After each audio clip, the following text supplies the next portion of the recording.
wherever you may be. Welcome back for another edition of the Seahawks Playbook Podcast.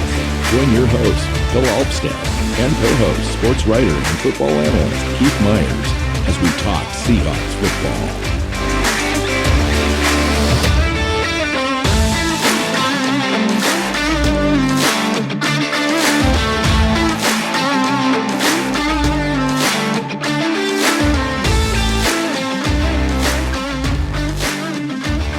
Hey, Seahawk fans. Welcome back to another edition of the Seahawks Playbook Podcast. I'm your host, Bill Alvstad, sitting down with Keith Myers.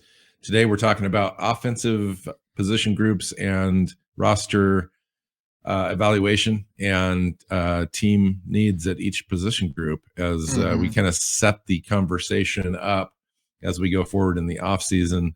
Last week, we did beginning of this week, we did salary cap. Now we're getting into the roster evaluations, which will lead into the conversations that we need to have about free agency and as we roll forward in each position group as we move towards the draft as well, Keith. So welcome in.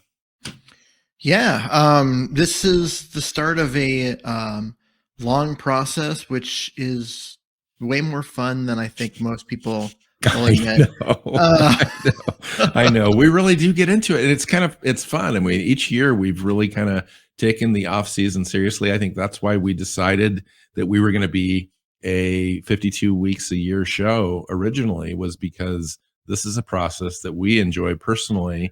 And we figured if we just put it out there, enough people would enjoy it and we'd kind of build a show. And will be our sixth off season together on this podcast. So wow, that's crazy, huh? Yeah. That doesn't make me feel old at all. All right, so before we jump in, I just want to say, how many of the blowouts this weekend did you watch in the playoffs? Yeah, there was some good football to be had and some ugly stuff too. There was a lot of very few of those games were entertaining. They were just I did like the Rams game. I did like the because it came, against the Cardinal team, which I really thought would come out and have a better showing. It was their opportunity. It was their one moment where they could overcome all of the late season collapse that they had, losing what you'd say earlier, privately to me, 5 of 6, counting the playoff game. Yeah, and it was just really an ugly way to end the season, and puts really Cliff Kingsbury in a position where his job is tenuous at best. And then the 49ers against the Cowboys, I thought was interesting. That was an entertaining game. And I expected more from the Cowboys, actually, because if you looked at the advanced analytics, they came out the number one team in the DVOA category this year. And I thought that they had a real kind of under the radar ability to kind of surprise people, and they certainly did not. And it was the 49ers who surprised. Yeah, I mean, God, Dallas has waited too long to show up. If they had played in the first half the way they did in the second half, I think they win that game. But I don't know, like, how do you not show up for a playoff game?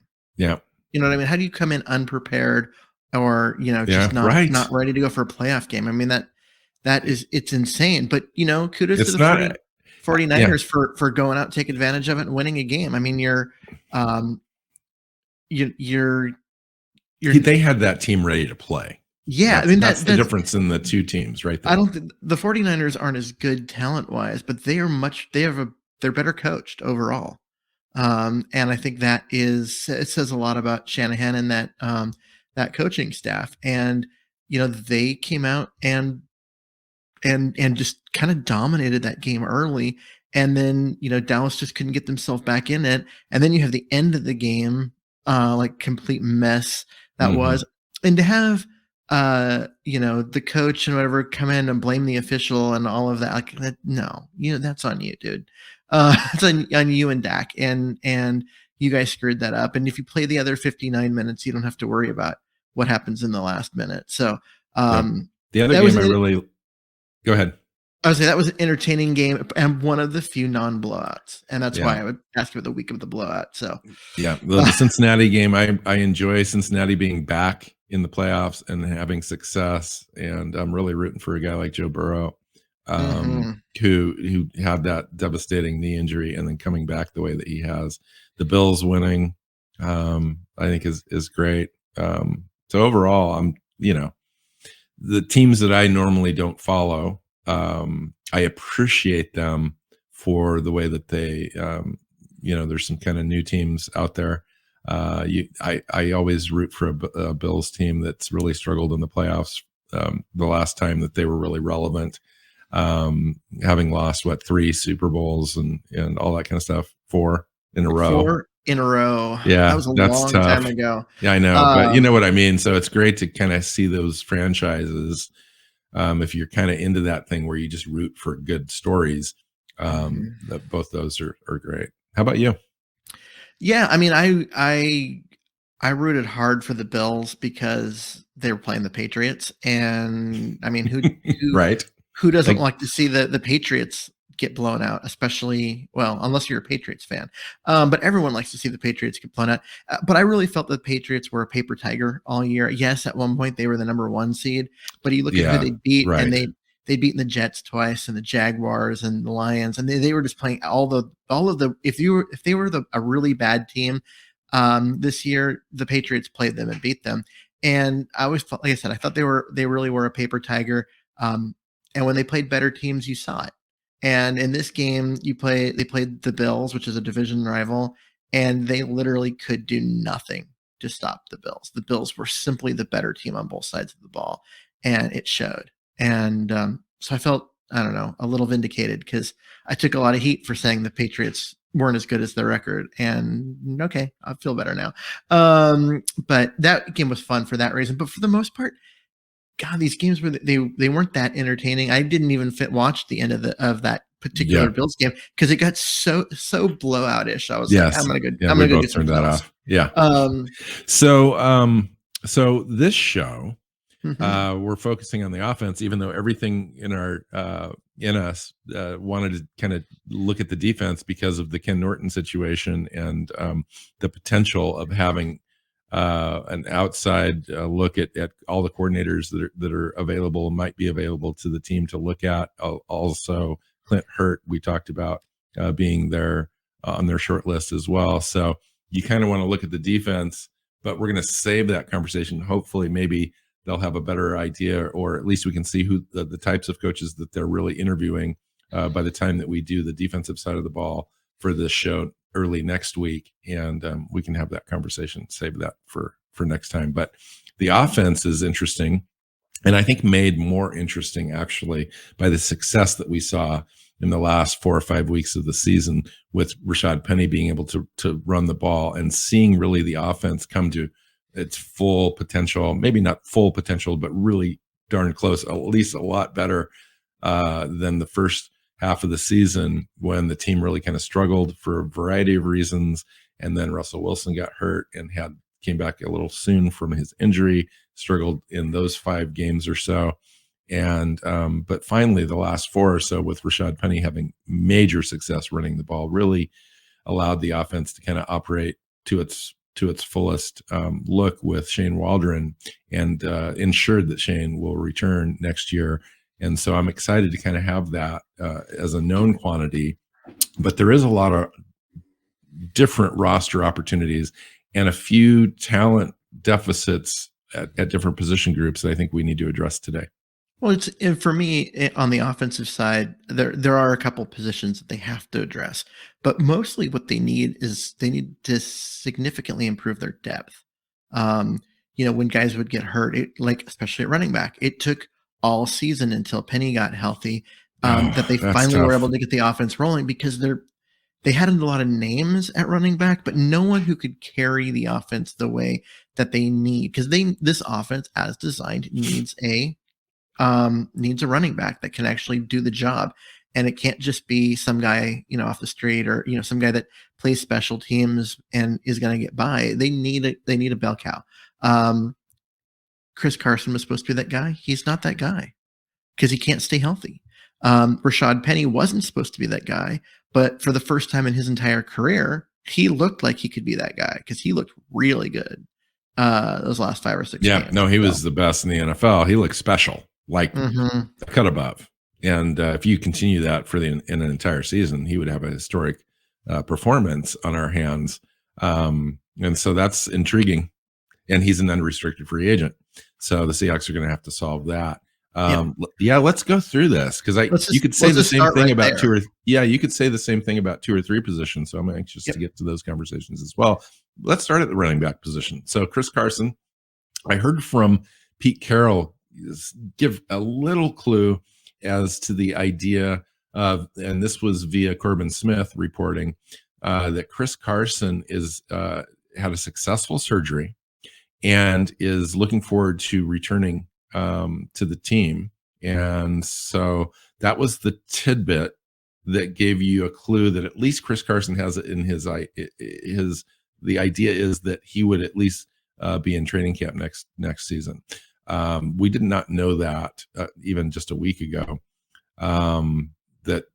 And so this kind of gives you at least one piece that could be on the roster next year. At least that's something to start with. It's not something, however, for me, that you could sit and say, I can depend on that. And we're going to run with Chris Carson as running back number 1 heading into the season, especially in an offense where running the football now has been proven that if you're very effective, this thing runs really pretty smoothly and it's pretty awesome. I think that's the focus in the offseason, is to really make sure that we can run the ball effectively next year. Pete Carroll made it a priority last offseason.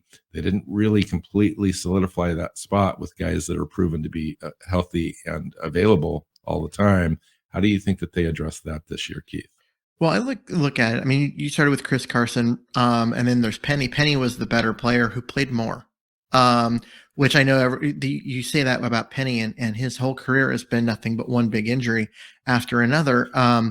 But Penny played twice as many games as Carson and was significantly better when he did play. So I'm and Carson, when he did play, hasn't been effective for a couple of years. I mean, he's given you moments.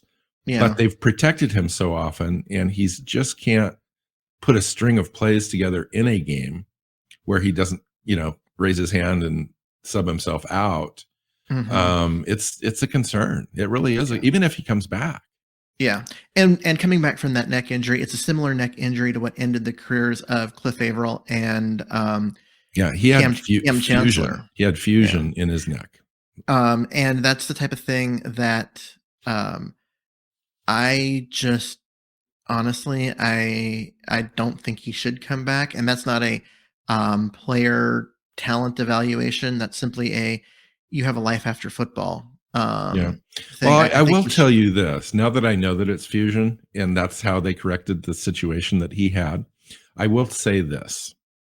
Knowing what I know about fusion, since I just had a little micro procedure myself, I can tell you that it varies widely as far as success and how you feel afterwards. Now, if you have success and they did the job correctly and everything works and you have no pain later and everything seems normal, that fusion, depending on how small the area was, can heal to a point where it's just as strong as any other break or any other type of repair that your body does bone. True, bone, but because you lose flexibility because you've removed the disc between the two vertebrae, but you've replaced that disc with other disc material.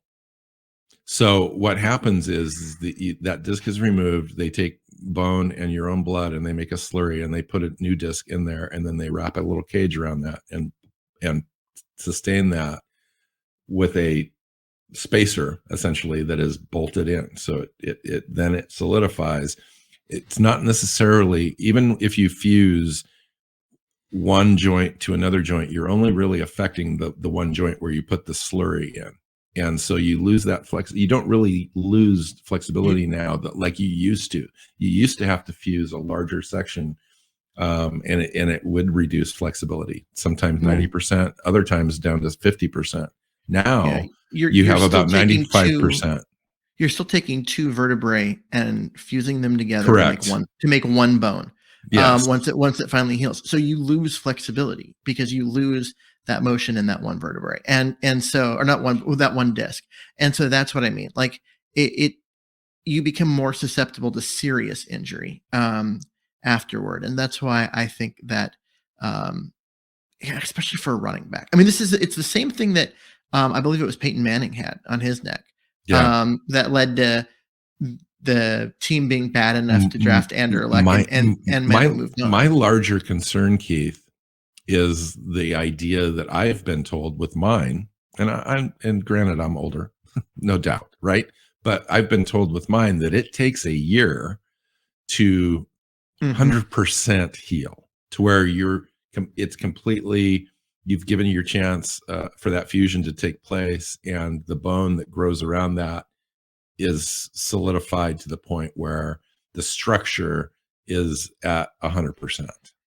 And so if he's going to be in training camp, that's literally 9 months from his surgery, or less, 8 months. And that would be concerning to me. That should be concerning to a guy like Chris Carson. It should be concerning to everybody. And I don't want to speculate anymore. I mean, we can just leave it where it is. He might be in training camp. He might not. Even if he is, he might only play 10 games or 7 games for the season. Or like this year, 3 games. Or not make it out of training camp. We just don't know. And same with Penny. You could get Penny back on a 1-year deal.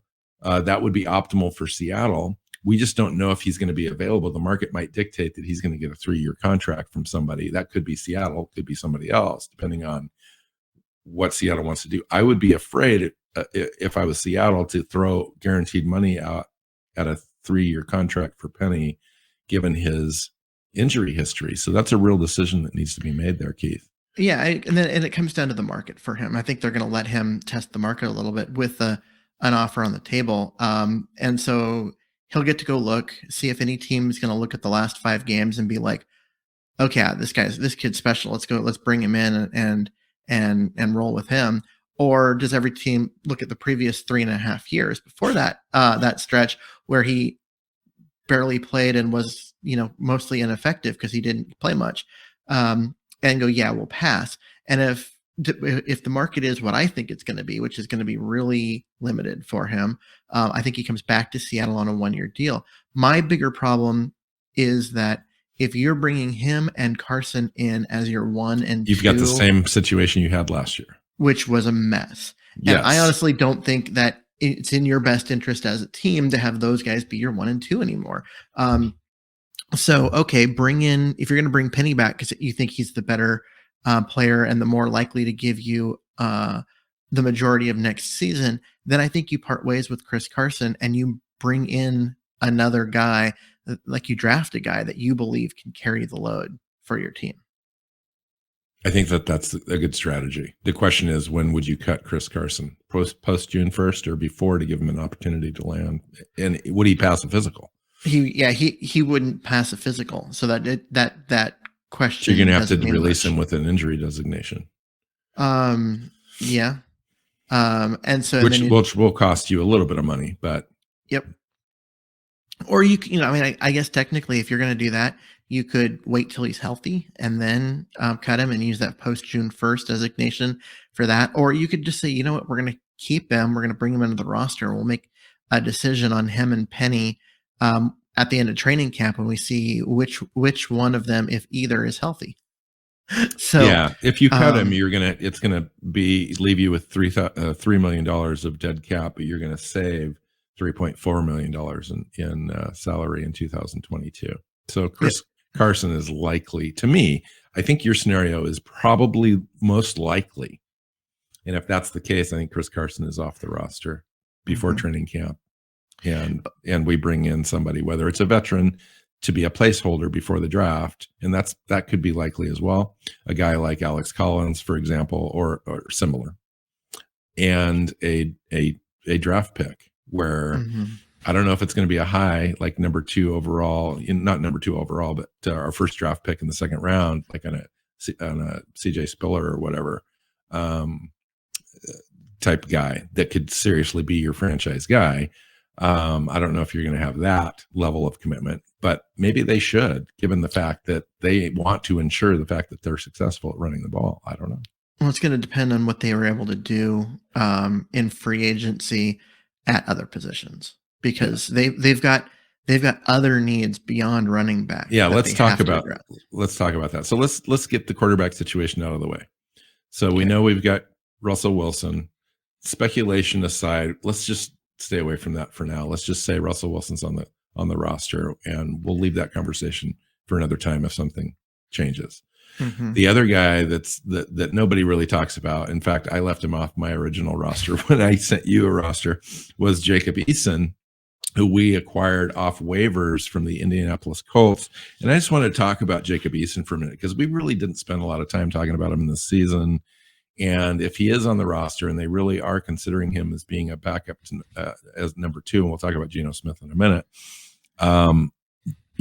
Jacob Eason had an interesting history. So as a high school player in the Northwest, he had 10,000 overall yards in his high school career, was the number 1 kind of recruit at quarterback position, ended up going to Georgia, had a first season, started as a freshman, 12 out of 13 games, had an interesting kind of okay start, 55% completion percentage, had 18 touchdowns, but 8 interceptions. So it was okay, but he came on his sophomore year and got injured after the first game. Jake Fromm came in, was their backup guy at the time, and took over. And Jacob Eason didn't play another down that season. Came back in the summer of 2017, I believe, and decided to go in the transfer portal, and ended up at the University of Washington,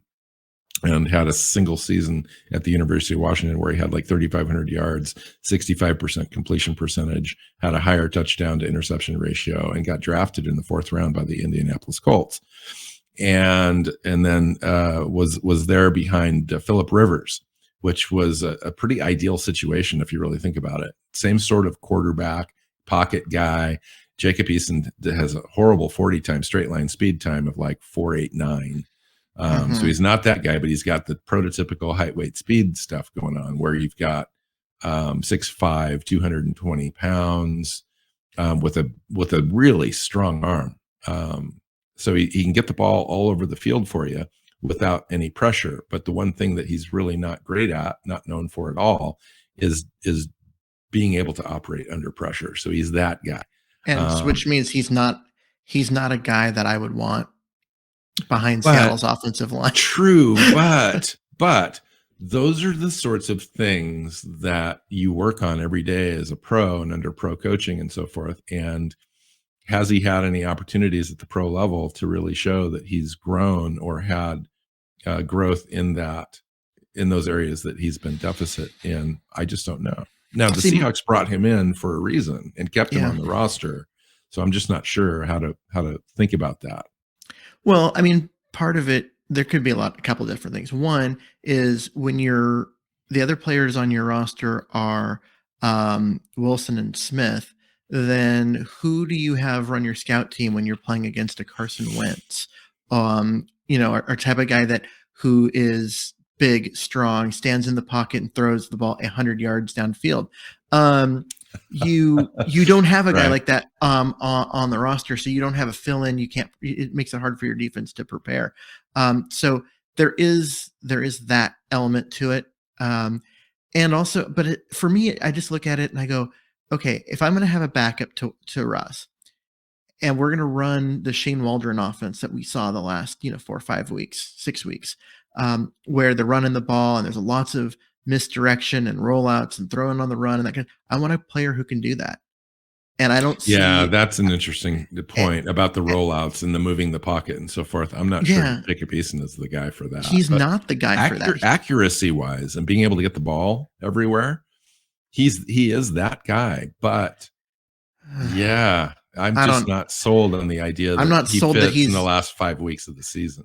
I'm not sold that he has downfield accuracy either. He has downfield accuracy if he's not pressured.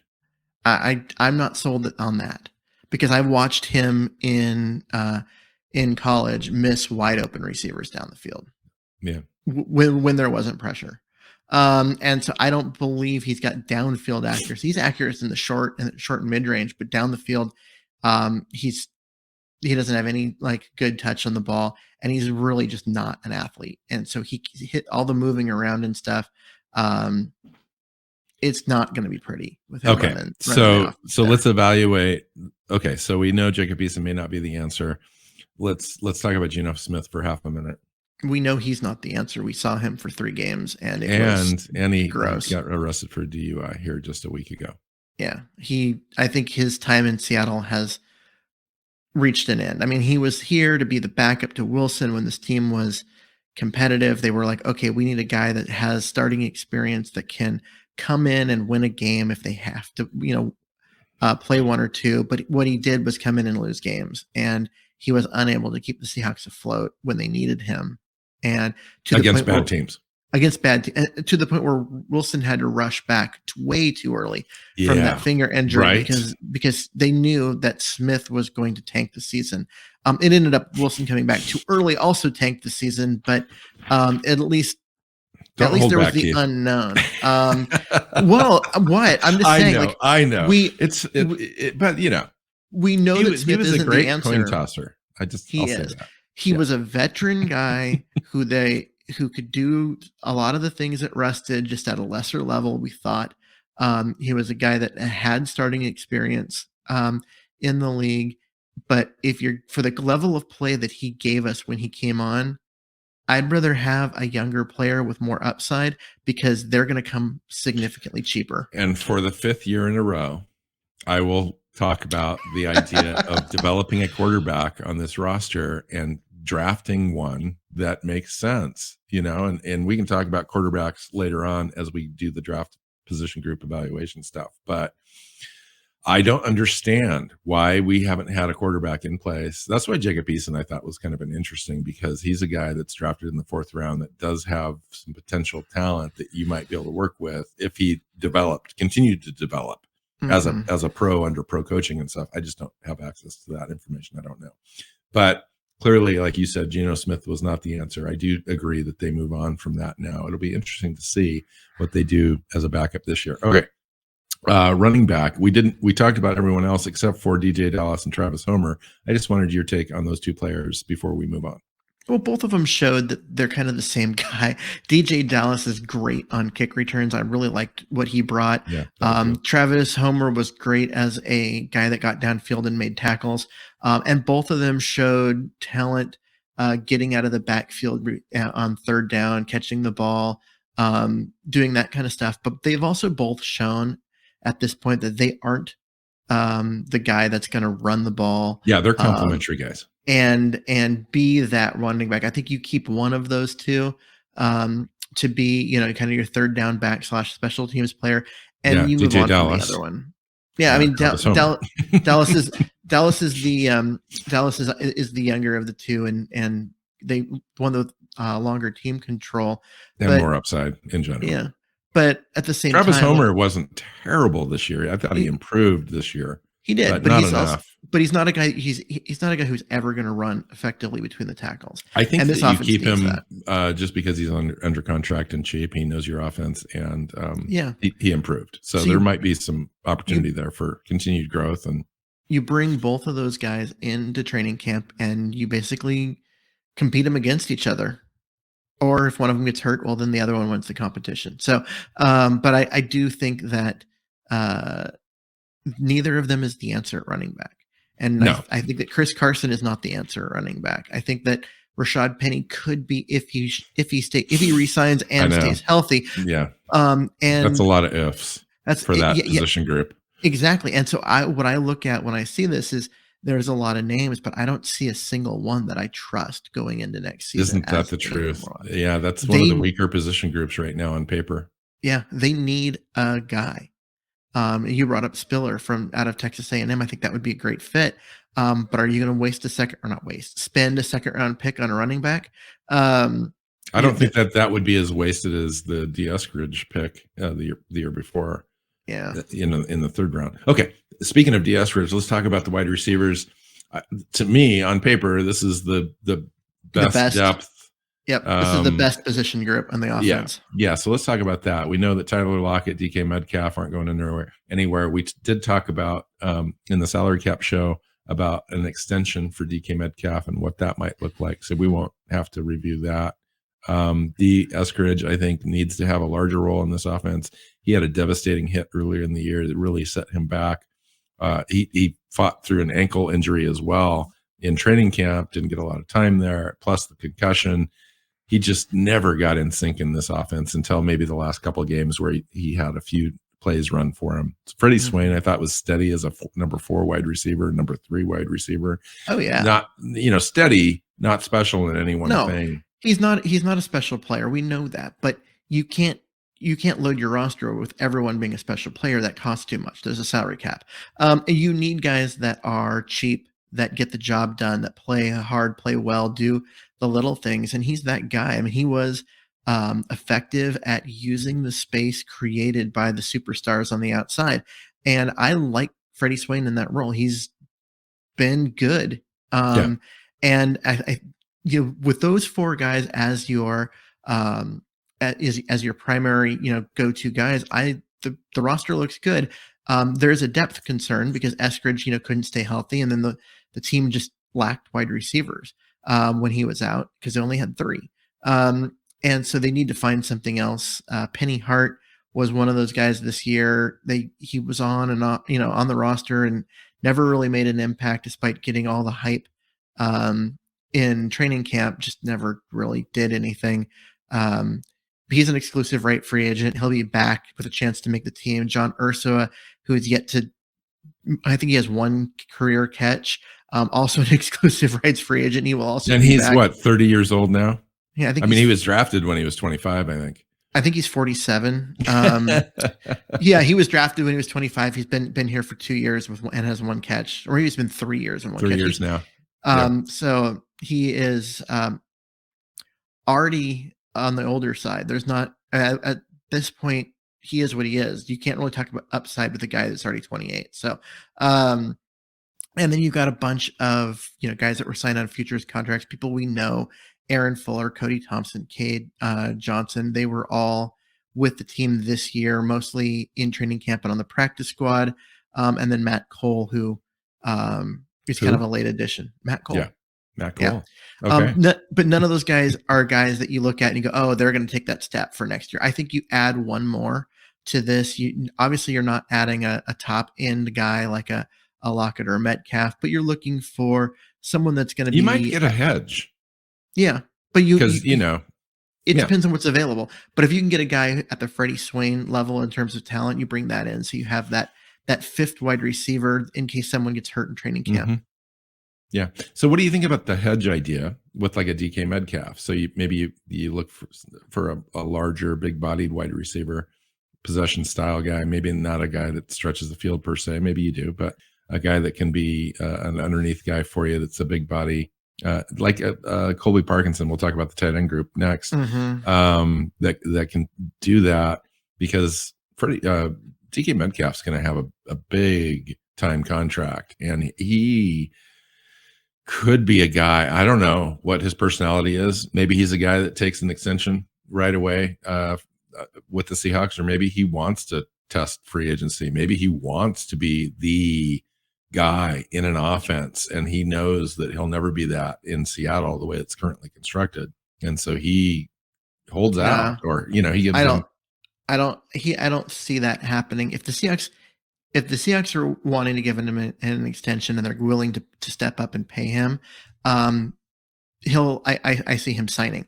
It's going to be if they try to lowball him. I don't see Pete Carroll and John Snyder doing that, or if the unthinkable happens and Russell Wilson leaves, and he's going to be like, I don't want my career tied to some unknown at quarterback. I want to go to a place with a known quantity and go play for someone who can get me the football and let my stats and legacy and career be what they should be.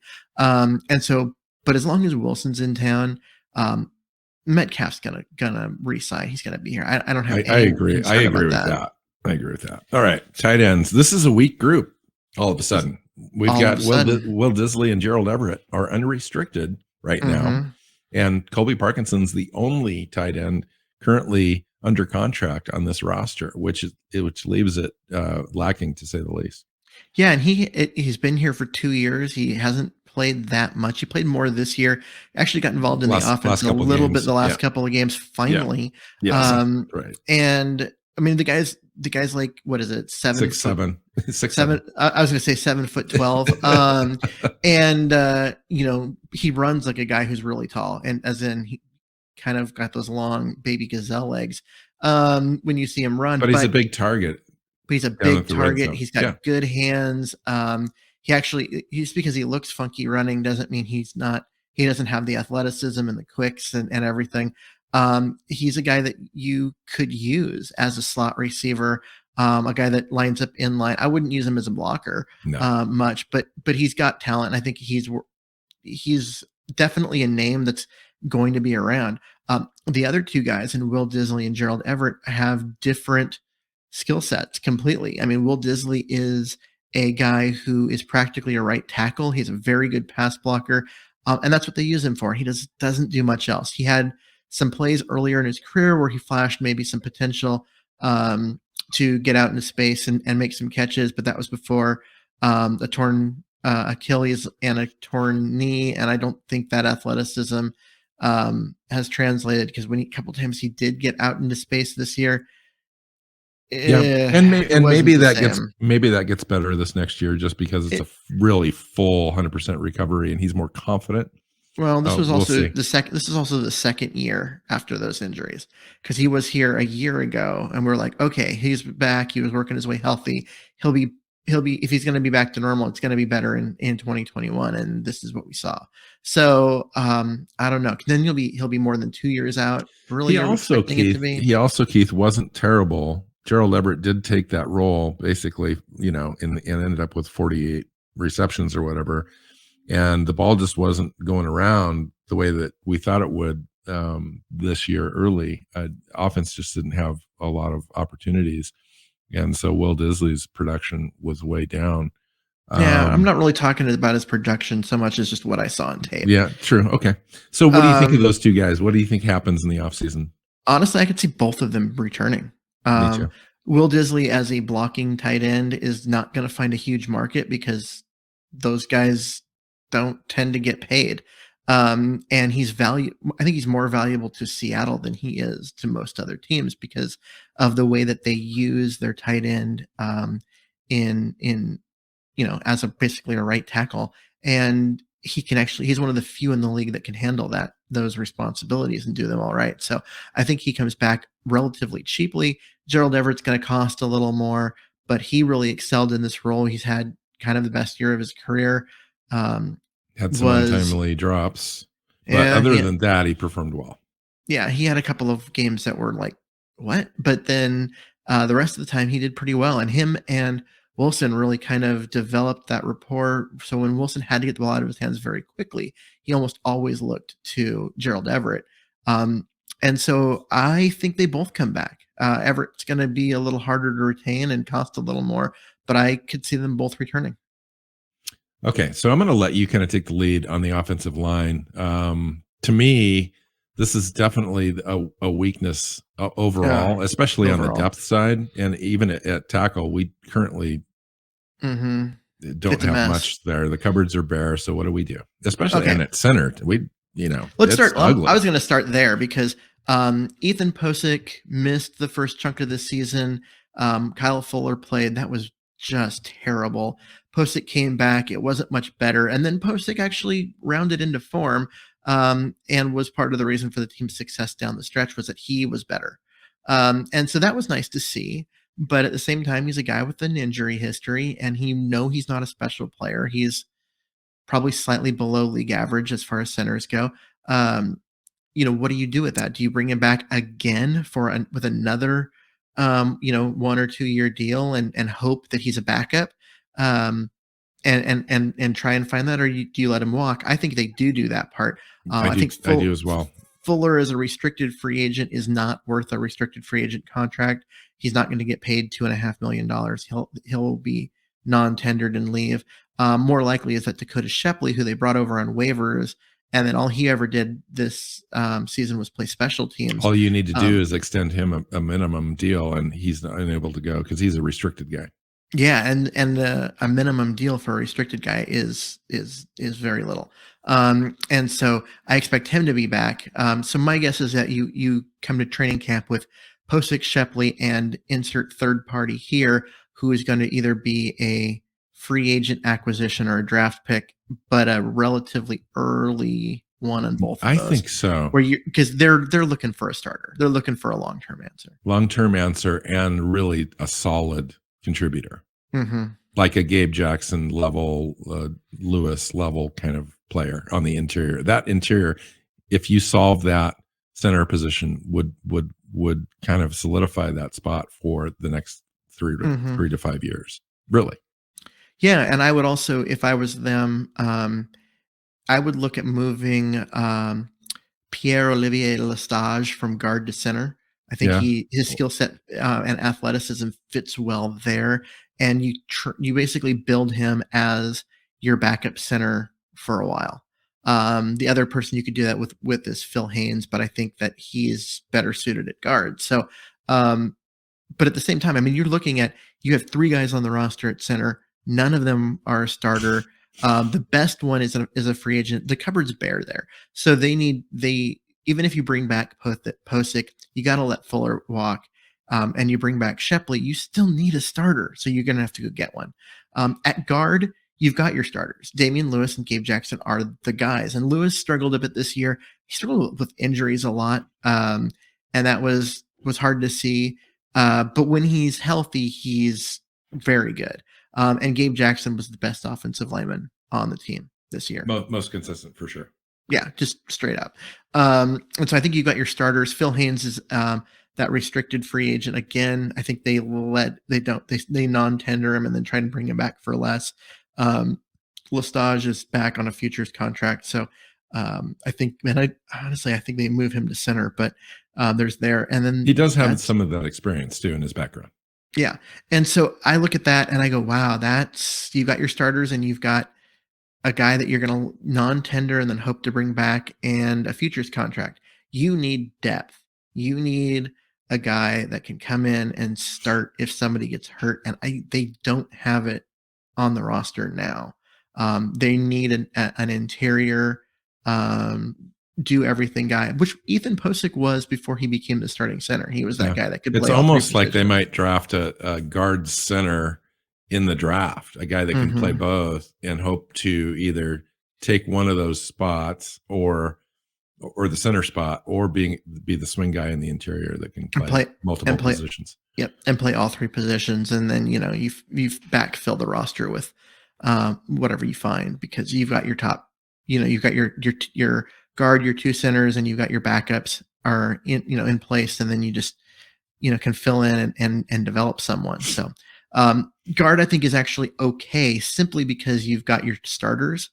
You just need to worry about the depth. The same is not true at tackle. The only tackles currently on the roster are Stone Forsythe, who played very little, Jake Curran, who played well down the stretch and proved to be an incredible run blocker, but let's just say he has deficiencies in the pass blocking department. Although I think they're overblown by some members of definitely Seahawks Twitter. Upside. Upside there for sure. And then Greg Island, who signed a futures contract and was on the practice squad all year, and that's it. Dwayne Brown is an unrestricted free agent. His contract voids. Starting left tackle, Dwayne Brown. Yep, so he's done. Brandon Shell, starting right tackle, he's gone. Cedric Abuahi, who was the swing tackle 2 years ago, was supposed to be the swing tackle this year, but spent most of the year on IR. And Jamarco Jones, who was the swing tackle at first, also a backup guard. He's also everybody except for Curran, who actually played, is a free agent. And everybody but Dwayne Brown there on that list, I'm okay with kind of moving on from. Yeah. The replacement level guys. Yeah. Brandon Shell was pretty good for the first half of his first half of his first year with Seattle. Then he got hurt, was out a couple of games, came back, just wasn't the same guy. We're really Doesn't hoping play that well hurt either. really hoping that this season he would return to the form of the first half of last year, and he never did. And then he got hurt. And so he was not good. Then he got hurt. He was bad, and then they just went ahead and shelved him and put an undrafted rookie free agent and Jake Curran in there, and Jake Curran outplayed him.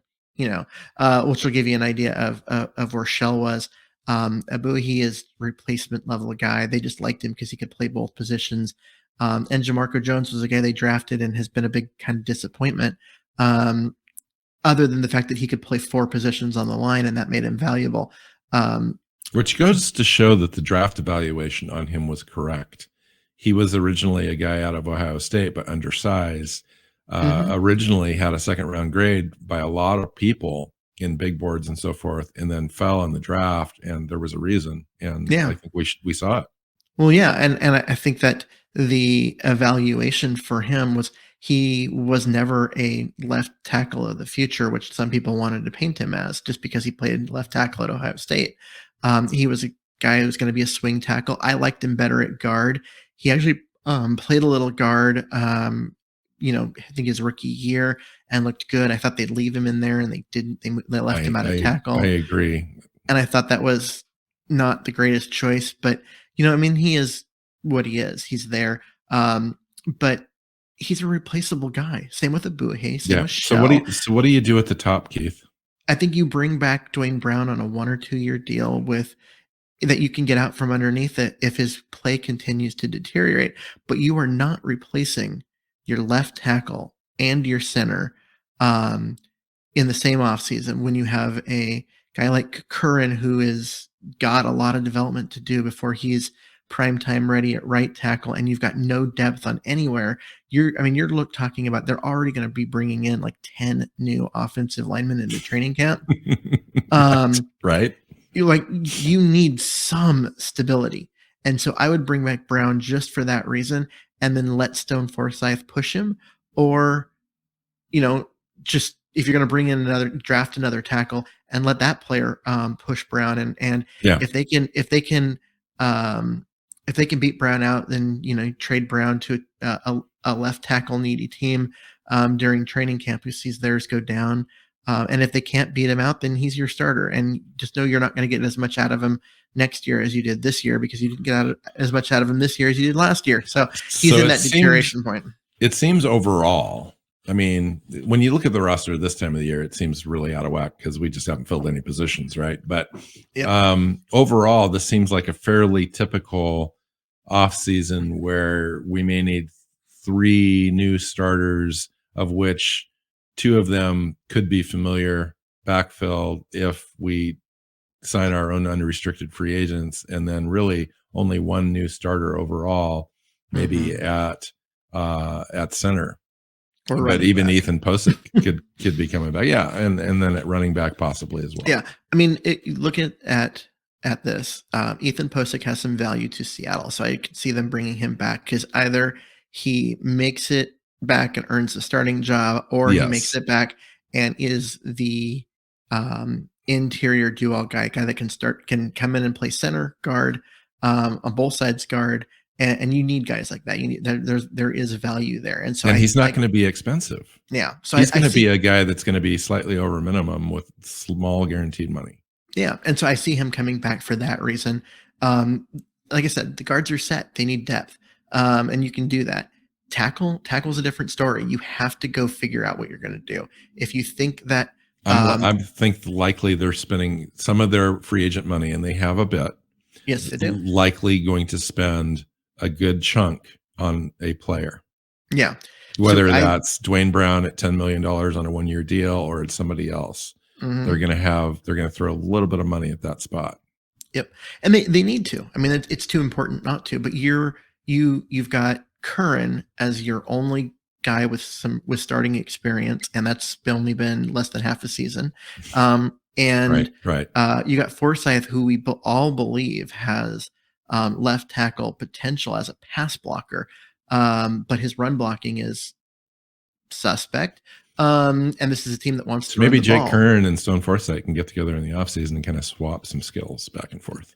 Yeah, if you could take those two guys and merge them into one person, yes, right? You would have an all-pro offensive tackle. Isn't that funny? That's because funny, you'd have a guy with who'd be one of the better run blocking tackles, and with all of the length and foot speed and technique to play left tackle, as a pass blocker. So I mean, what would be wrong? I mean, you have everything you need, but funny. Unfortunately, that science hasn't reached that point. So they need to find someone. I think it's Brown. Honestly, I do think they bring Brown back because he will come cheaper than if they go out and try and sign someone who and the free agent market isn't closer. really great. I don't have the list in front of me, but there's no really. We've maybe Cam Robinson or somebody like that. If he's not re-signed by his own team, might be available, and you could go that route. But I don't know if Seattle would. Well, I actually like Cam Robinson. I think that would be a pretty good fit if he could stay healthy, which is something we say about it seems like every player these days. But sure. Okay. Yeah. So I mean, that's the offense. Yeah, it is. It seems like it's worse than it probably really is, obviously, because they are going to spend money in free agency. They are going to retain a couple of these guys. They do have the draft process to go through in the entire offseason. So this roster will be whole and complete and hopefully improved. And they will get. This is another opportunity in another offseason where you bring in scheme-specific guys too for Shane Waldron to work with. So, as far as the tight end position is concerned, as far as running backs and so forth, backup quarterback, that's more scheme-specific for Shane Waldron, I think is ideal. And then athletic kind of guys that can move on the offensive line. We might see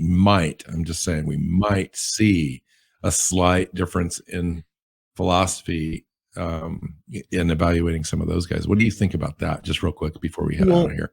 I think Gabe Jackson showed us that what they're kind of looking for, because he is the one acquisition that they made after, Waldron and that part of the staff came and joined the team.